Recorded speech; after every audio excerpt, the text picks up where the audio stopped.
सेतू कार्यालयात जीवघेणा हल्ला, वकील रामेश्वर बोराडे आणि दिनकर टेरे जखमी। नाशिक जिल्ह्यातील माड सांगवी शिलापूर परिसराला हादरवणारी घटना घडली आहे।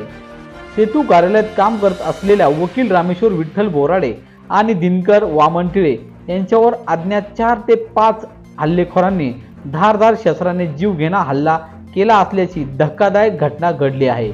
यात दोघेही गंभीर जखमी झाले आहेत। ही सर्व घटना सीसीटीव्ही कॅमेऱ्यात कैद झाली असून एक हल्लेखोराला पोलिसांनी पकडले आहे।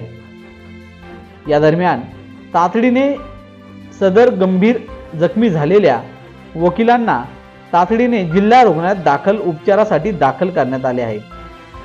रामेश्वर विठ्ठल बोराडे पेशाने वकील असून ते माड सांगवी येथील सेतू कार्यालयात काम करत असताना अचानक टवाळखोरांनी प्रवेश करून त्यांच्यावर हल्ला केला। या हल्ल्याचा उद्देश अद्यापही स्पष्ट झाला नसून त्यांचा शोध पोलीस घेत आहेत। घटनेनंतर परिसरात एकच खळबळ उडाली आहे। माड सांगवी व शिलापूर येथून आलेल्या ग्रामस्थांनी आडगाव पोलीस ठाण्याच्या बाहेर मोठी गर्दी केली होती। हल्लेखोरांना तात्काळ अटक करावी अशी जोरदार मागणी यावेळी ग्रामस्थांनी केली। दरम्यान पोलिसांनी घटनास्थळी धाव घेत एक हल्लेखोराला ताब्यात घेतले आहे।